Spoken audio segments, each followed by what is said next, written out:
Lighthouse, I'm Lucy. I'm Kayla. I'm Dorcas, and we are seniors at Lighthouse. Today we'll be continuing our Women of the Bible series. But let's start off with a story that most of you are probably familiar with. In this story, a woman enlists in a war that seems impossible to win. The enemy has the advantage, and there is no clear way to victory. Yet despite all the troubles and hardships she faced, knowing it would be an uphill battle and female soldiers were unconventional, she knew what was right and actively strove to do her best. With her resolve, strategies, and ability to bring others together, they eventually win. Like this woman, Deborah finds herself in a similar situation. So some background information on Deborah is that her story is mainly found in Judges chapters 4 and 5. She was the one who inspired the Israelites to a huge victory over their Canaanite oppressors, and if you don't know who they were the ones who were persecuting the highland tribes. Deborah was a prophet and a heroine. She was also the only female judge in the Bible and female military leader. Majority of Deborah's background information can also be found in Judges chapters 4 verses 1 to 4. The book of Judges as a whole focuses on the cycle of sin that the Israelites went through after they arrived at the Promised Land and before they had a king. At this point in time, the Israelites were being governed by judges. The cycle repeated a multitude of times. First, the Israelites sinned in the eyes of the Lord, often worshiping pagan gods. As a result, God allows for them to be oppressed.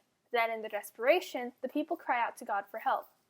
This leads to salvation for the Israelites through a judge, and there is a brief time of peace before the Israelites begin to fall back into sin, repeating the cycle. Not all judges were holy, and almost all were male, which is why Deborah herself was so special. The passage we're studying today comes from Judges chapter 4. Just for some context of the situation, this was a time when Israel was being oppressed by the Canaanites.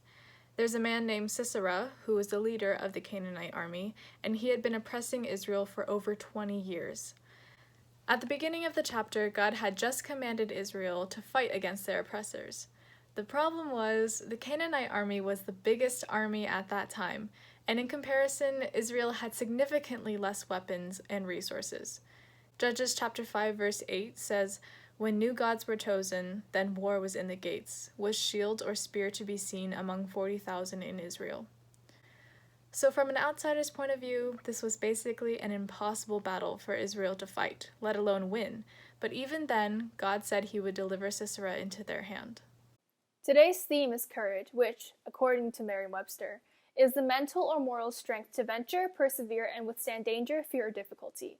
In Deborah, we can find a great example of courage. Despite all odds seemingly stacked against her, she holds fast to what God has commanded, not questioning him or wondering what others would say.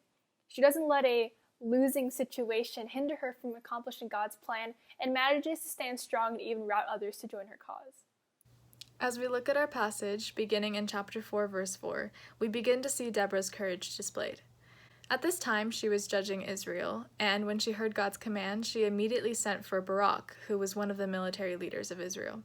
And she said to him, in verse 6, "Has not the Lord, the God of Israel, commanded you? Go, gather your men at Mount Tabor, taking 10,000 from the people of Naphtali and the people of Zebulun. And I will draw out Sisera, the general of Jabin's army, to meet you by the river Kishon, with his chariots and his troops, and I will give him into your hand."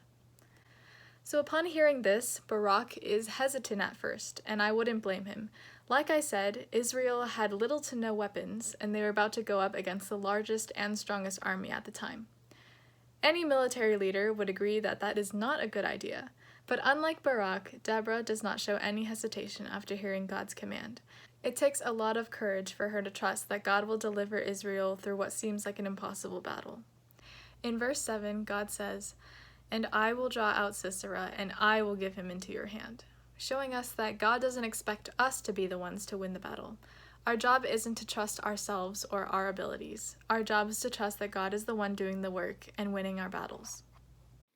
In Judges chapter 4, verse 8 to 10, it clearly shows that Deborah also had the courage to act. This can be seen specifically in verse 10 where it says, "And Barak called out Zebulun and Naphtali and Kedesh, and 10,000 men went up at his heel, and Deborah went up with him." These three verses are also pretty significant because even though Deborah told Barak what to do, she herself also went up to battle by his side rather than just staying behind. In verse 8 it says, Barak said to her, "If you will go with me, I will go. But if you will not go with me, then I will not go." The reason why Barak would only fight if Deborah was with him is because he wanted Deborah to pray to God for him as he battles, knowing that she is a prophetess of the Lord.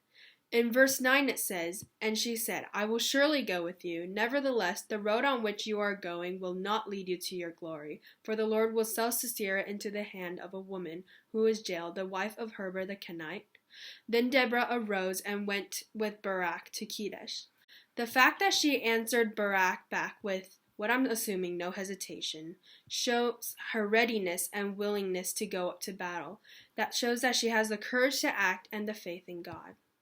As previously mentioned, the battle God commanded the Israelites to fight in was no easy battle. They had fewer people, a distinct lack of weapons, and were being oppressed all at the same time. Although Deborah did not exhibit any hesitation in her actions, everyone else did not have the same confidence and courage. Barak even asked Deborah to accompany him to battle, without whom he refused to act, indicating his uncertainty. But in verse 14, Deborah said to Barak, "Up, for this is the day in which the Lord has given Sisera into your hand. Does not the Lord go out before you?" So Barak went down from Mount Tabor with 10,000 men following him. This demonstrates the change of heart both Barak and his army had, where they used to be worried and hesitant. With Deborah's guidance and leadership, which she did by trusting in and following God, they marched to meet the Canaanites and triumphed. Now that you've learned more about Deborah and how her courage contributed to the Israelites' victory over the Canaanites, let's get back to our story. As many of you have guessed by now, our protagonist is Mulan. Enlisting in the army took a great deal of courage, and despite seeing the carnage of war and strength of the enemy, she did not abandon hope and forged on. Just as Mulan did not waver in her course of action, Deborah knew what God had commanded her to do, and just as Mulan's advice and action led others to join her to a victory, Deborah's wisdom and leadership inspired others to courage and liberation, culminating in a victory. How are some ways that God is calling you to be courageous like Deborah in order to win souls for Christ? Now on to the applications and takeaways from this lesson. There definitely will be times where God will ask you and I to do big things in our lives that seem far from possible to accomplish. But remember, God will never ask us to do something that even God himself can't handle. This can also be found in Judges chapters 4, verse 7. Because if it is, he wouldn't have given us the task in the first place. Just like when God asked Barak to lead a seemingly impossible battle, it's also super normal to be afraid or hesitant to do God's work.